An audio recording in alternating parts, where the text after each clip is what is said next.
Hi friends, Radhika baby YouTube চ্যানেলে আপনাদেরকে স্বাগতম। আজকের এই ভিডিওতে আলোচনা করব এমনই কিছু গুরুত্বপূর্ণ বিষয় নিয়ে যেটি আপনারা সবাই কম বেশি খেয়ে থাকে, তবে তার গুণাবলী সম্পর্কে অনেকেরই জানা নেই। তো আজকের এই ভিডিওতে আলোচনা করতে যাচ্ছি এরকমই কিছু গুরুত্বপূর্ণ টিপস সম্পর্কে, যা শুধু একজন গর্ভবতী মায়ের জন্যই নয়, প্রতিটি নারী, পুরুষ কিংবা শিশু, বৃদ্ধ সকলের জন্যই দরকারি। তাই আশা করছি ভিডিওটি মনোযোগ সহকারে দেখবেন। তো কথা না বাড়িয়ে চলুন মূল আলোচনায়। সারা বছর জুড়ে পাওয়া যায় এমনই একটি পুষ্টিকর ও সুস্বাদু ফল হচ্ছে কলা।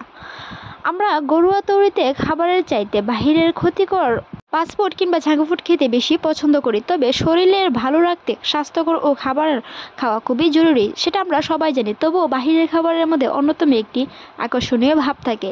শরীর ভালো রাখতে স্বাস্থ্যকর খাবার খাওয়া জরুরি, এর মধ্যে কলা অন্যতম। কলা হচ্ছে পুষ্টিগুণে ভরপুর একটি ফল আর খেতেও সুস্বাদু। গর্ভকালীন সময়ে ডাক্তাররা আয়রনের চাহিদা পূরণের জন্য সাপ্লিমেন্ট হিসেবে আয়রন ট্যাবলেট গ্রহণ করার পরামর্শ দিয়ে থাকেন, তবে সবচেয়ে ভালো হয় প্রাকৃতিকভাবে পূরণ করতে পারলে। কলার প্রচুর পরিমাণ আয়রন থাকে, যা প্রতিদিনের খাদ্য তালিকায় রাখতে পারেন। একজন গর্ভবতী নয়, সুস্থ মানুষেরও প্রতিদিন খাবার তালিকায় কলা রাখতে পারেন। কলায় প্রচুর আয়রন থাকা যা প্রতিদিনের খাদ্য তালিকায় রাখলে প্রাকৃতিকভাবে আয়রনের চাহিদা পূরণ হবে। তাই গর্ভবতী মায়েদের বেশি বেশি কলা খাওয়ার পরামর্শ দিয়ে থাকেন বিশেষজ্ঞরা, যা আপনার আয়রনের চাহিদা মেটাতে খুবই কার্যকরী।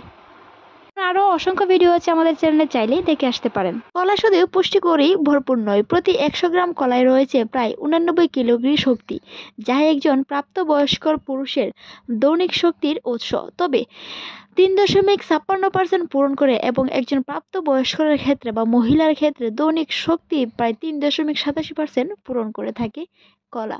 প্রথম 3 মাস অনুযায়ী একজন গর্ভবতী মহিলার দৈনিক শক্তির 4.94% পূরণ করে কলা। দ্বিতীয়ত 3 মাস অনুযায়ী একজন গর্ভবতী মহিলার দৈনিক শক্তি প্রায় 4.05 পূর্ণ করে থাকে। শেষ 3 মাসে অনুযায়ী এমনটা হয়। তবে শুধু গর্ভবতী মহিলাই নয়, সবাই কলা খাওয়ার অভ্যাস করতে হবে।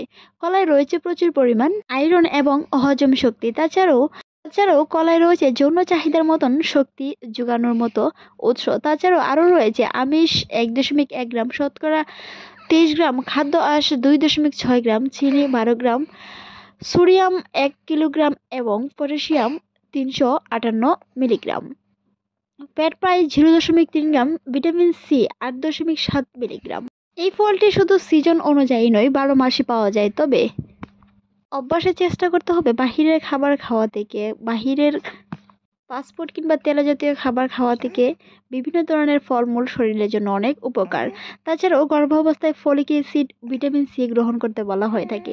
একজন গর্ভবতী মাকে দৈনিক সর্বনিম্ন 85 মিলিগ্রাম ভিটামিন সি গ্রহণ করতে বলা হয়ে থাকে, এবং সর্বোচ্চ 2000 মিলিগ্রাম পর্যন্ত সেবন করতে হবে।